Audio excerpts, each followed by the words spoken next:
안녕하세요, 유쌤입니다. 오늘은 유쌤의 북카페 진행하도록 하겠습니다. 오늘 여러분들에게 소개해드리고 싶은 아주 좋은 책은요, 양병치 이몽택 작가의 팀장, 바로 당신의 조건이라는 책입니다. 이미 제목 보시니까 어떤 내용인지 아시겠죠? 정말 좋은 팀장을 만들어내는 가장 현실적인 그런 정말 실용서입니다.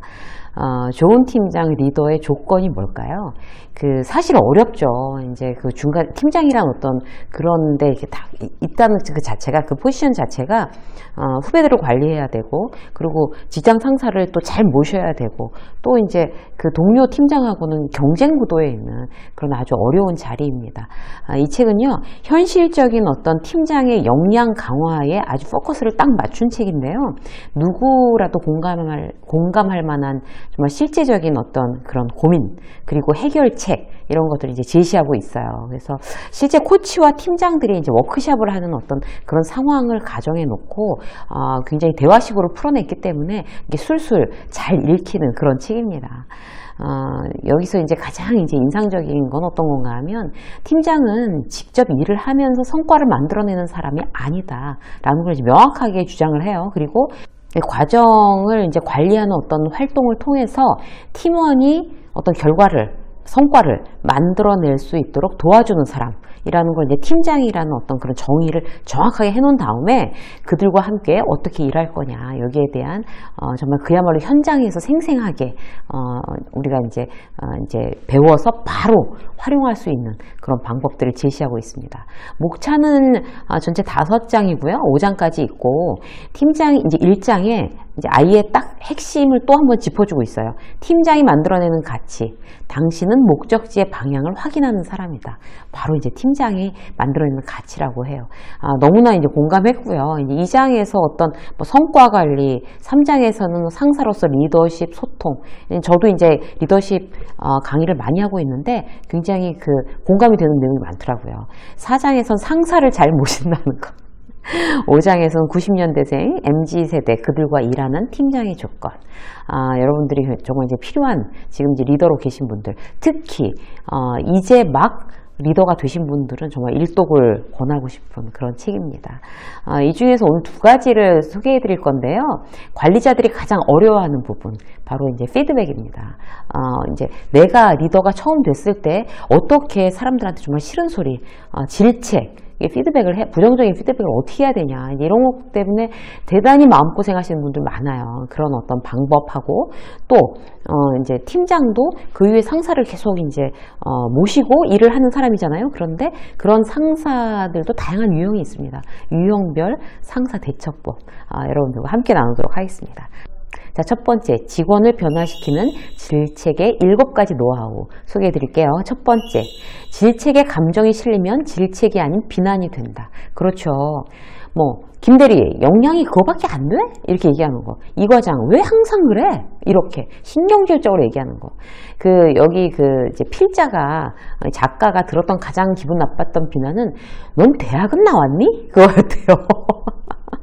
이 소리 들으면 정말 이렇게 그야말로 이제 사람 감정 욱하게 만들겠죠. 질책의 목적 자체가 이제 업무에서 부족한 부분을 납득시키는 그건데, 막 그런 어떤 이제 감정적인 부분을 건드리게끔 그렇게 질책을 하는 거는 둘 다에게 좋은 일이 아닙니다. 저는 이제 예전에 현직에 있을 때 들었던 질책 중에, 제가 팀장이었던 시절에 이제 들었던 질책 중에 제일 열받는 게 뭐였냐면, 이래서 여자 팀장 안 된다니까, 이거였어요. 약 올리는 거죠.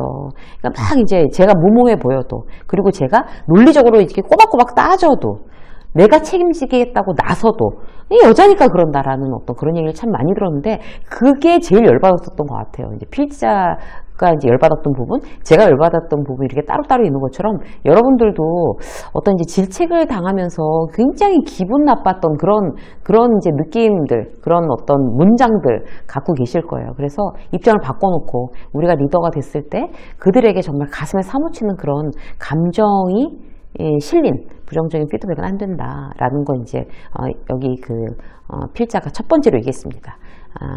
질책이 아닌 비난이 되지 않게끔 감정을 실지 말자. 두 번째, 질책은 1대1 둘만의 공간에서 한다. 이게 너무 중요한 얘기 같아요. 다른 사람 있는 데서 일부러 하는 팀장들이 있어요. 왜냐하면 일벌백계 한다. 이런 봤지? 이렇게 잘못하면 이렇게 혼나는 거야. 이걸 보여주겠다고 일부러 그러는 팀장이 있는데 굉장히 잘못된 방법입니다. 감정적으로 이제 대립관계를 만들죠. 그리고 적대감 느끼게 하고 분노를 쌓이게 하는데 누구한테 그 일이 좋겠어요. 그래서 1대1 둘만의 공간에서 한다. 자, 세 번째, 명확하게 지적하고 분명하게 이야기한다. 이렇게 빙빙 돌려서 말하지 말아야 한다는 얘기죠. 질책은 언제나 전공법. 필자가 이제 추천하고 있습니다. 무슨 뜻인가 하면요. 사실에 입각해서 얘기한다는 거예요. 그냥 감정이 격해지거나 논점이 다른 곳으로 흐르지 않도록 여기서 굉장히 중요한 얘기를 하고 있는데 사전에 내가 질책을 하기 위해서 미리 메시지의 키워드를 간략하게 정리해 놓는 거 굉장히 중요한 팁이라고 얘기하고 있습니다. 여기에 대해서도 굉장히 저도 그렇구나 또 한 번 공감했어요. 그러니까 내가 누군가에 대해서 부정적인 피드백을 할 때 자 이런 이야기들 감정적이지 않게 객관적인 어떤 팩트 베이스로 얘기를 하려면 미리 적어 놓고 시작하는 거 중요합니다. 자, 네 번째, 만만한 직원만 질책하면 안 된다. 너무나 중요한 또 콕 집어서 얘기하는 거죠. 직원 중에 착하고 일 못하는 사람이 있으면 만만하게 보고 리더들이 함부로 대하는 경향이 있다는 거예요. 그런데 그렇기 때문에 이제 그런 직원이 착한 직원이 실수하면 더 과하게 질책하는 팀장들 굉장히 조심하셔야 됩니다. 직원들이 다 보고 알아요. 또 만만하니까 저러는구나. 그렇게 되면 이제 나한테 좋을 일이 없는 거죠. 질책이든 칭찬이든 더 공정하려고 무던히 노력해야 한다라고 이제 제안하고 있습니다. 공정은 때와 장소에 관계없이 조직 관리의 핵심 주제이며 팀장으로서 신뢰와 존경의 밑거름이다. 라고 이야기합니다. 공정하게 질책하십시오. 자, 다섯 번째, 절대 타인과 비교하지 말아야 한다. 최대리, 박대리 일하는 거 좀 보고 배워라. 이렇게 정말 몰상식하게 얘기하는 팀장. 김 과장, 이거 보고서라고 썼냐? 박대리가 쓴 거 참고해서 다시 써와. 이건 정말 같이 일하지 말자는 얘기죠. 이게 타인과 이렇게 비교하는 어떤 그런 어떤 소통법, 대화법은 질책에 있어서 절대 빠져야 된다는 거죠. 비교는 커다란 스트레스 요인이 된다고 합니다. 자, 여섯 번째, 메시지는 짧고 강하게 과거의 실수까지 끌어들이지 말아야 한다. 길어지면 일단 잔소리 되는 거고요. 잔소리가 되면 어느 순간 감정도 개입하게 돼 있습니다. 정신 안 차리고 일해. 내가 그렇게 너 사고 칠 줄 알았어. 막 계속 옛날 것까지. 복도에서 전화나 붙들고 있고, 지난달에도 이랬고, 그 지난달에도 이랬고, 지난주에도 이렇고, 이런 식으로 이야기하는 거, 과거 실수까지 다 끌어들이는 거, 이거 길어지면 상대가 처음에는 잘못했다고 생각했다가도 점점점 잘못했다는 마음 없어집니다. 그래서 짧고 강하게 다시 한번 기억하시고요. 일곱 번째, 직원의 말을 충분히 경청하라. 잘못한 직원의 이야기는 변명처럼 들리기 쉽다. 그렇죠, 우리가. 근데 하지만 그 나름의 설명할 기회는 줘야 한다. 끝까지 들어보려는 노력이 필요한 부분이다. 들어보지 않고 계속 질책하게 되면 상대도 마음을 닫습니다. 막 이렇게 얘기하는데 됐고, 듣기 싫어. 누가 변명 듣지? 말하는 거 반이라도 좀 행동으로 해봐라. 막 이런 거 있잖아요. 충분히 듣지 않고 이런 식으로 이제 질책하게 되면 더 이상 통하지 않는 그런 리더가 될 수밖에 없습니다. 자, 7가지 질책을 하는데 여러분들이 주의하셔야 되는 거 7가지 말씀드렸고요. 한 가지만 이제 다시 소개해드리면, 자, 상사 유형별 팔로워 팀장의 대처법. 이거는 뭔가 하면요. 우리가 이제 팀장이면서도 사실 이제 그 위에 상사를 모시고 있잖아요. 부장이든 임원이든 간에. 근데 그런 내 직장 상사 어떻게 대처할 거냐. 첫 번째, 똑똑하고 게으른 상사. 있죠. 이런 상사와 일할 때 그 팔로워 팀장은 가장 많이 성장할 수 있다. 주도적으로 해야 할 일이 많아진다. 왜? 직장 상사가 게으르니까. 이런 상사에 대한 대처법은 팀장 자신 먼저 결과물이든 과정상 보고할 것이든 들이대는 방식이 유용하다. 상사가 찾기 전에 보고해야 한다. 여러분들이 아시겠죠? 상사의 전문성에서 묻어나는 툭툭 던지는 힌트를 활용해서 미리 준비해 놓고 적절한 시간에 보고한다. 똑똑하고 게으른 상사 대처법이었습니다. 자, 두 번째는 똑똑하고 부지런한 상사. 힘들죠. 진짜 함께 일하는 팀장 여럿 나가 떨어뜨리게 하는 유형이라고 그래요. 필자가. 상사의 기준이 이제 높고 이제 잘하고 본인이 잘하니까 또 부지런하고 거기다가 이러니까 이럴 때 대처법은 오로지 실력이라고 합니다. 전문성과 성실함의 전면 승부. 왜냐하면 그 직장 상사가 훨씬 더 전문성이 업무 역량이 높잖아요. 근데 이제 자기도 그런 어떤 상사한테 배워서 그런 전문성하고 업무 역량을 업그레이드 할 수 있는 절호의 기회라고 생각해야지 지치지 않고 나가 떨어지지 않을 수 있습니다. 명심할 건요, 전문성을 제외한 자기 관리만큼은 절대 밀리지 않는 거예요. 그러니까 일을 많이 하고 부지런하고 이러니까 뭐 그런 직장 상사 쫓아가려면 진짜 운동하고 체력 관리하고 뭐 술 마셨다고 그래서 그 다음날 뻗어버리면 안 되고 정말 자기 관리가 제대로 되는 사람으로 스스로 이제 움직여줘야 이런 상사한테 정말 밀리지 않고 잘 지낼 수가 있다고 합니다. 세 번째, 멍청하고 게으른 상사래요. 있죠, 가끔.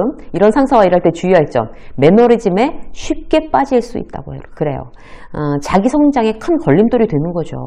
부지런하지도 않고 똑똑하지도 않고 이렇게 되면요. 그래서 열정이나 집중력이 부족한 어떤 상사로부터 제대로 된 피드백을 받을 수가 없잖아요. 근데 이제 이럴 경우에 어떤 일 자체를 추진하는 데 있어서 직장 상사를만 쳐다보고 있을 게 아니라 자신의 방향대로 밀고 나가면서 폭풍 성장의 기회로 삼는다라고 제안하고 있습니다. 한 가지만 더 보면요, 멍청하고 부지런한 상사래요. 말만 들어도 너무 무섭지 않으세요? 가장 힘들고 피곤한 상사 스타일. 그렇죠. 정말 힘들죠. 똑똑하고 게으른 상사보다도 심리적으로 훨씬 더 힘들게 됩니다. 이런 상사 밑에서는 어떤 보고서나 결과물의 버전 관리가 아주 중요하다는 거예요.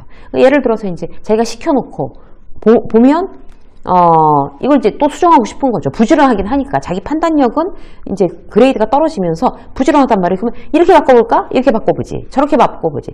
버전이 계속 수정 버전이 계속 쌓이는 거예요. 이런 상사랑 함께 일하는 사람은 자기 존중감, 자기 효능감이 바닥까지 떨어져서 구성원이 좀비처럼 변해간대요.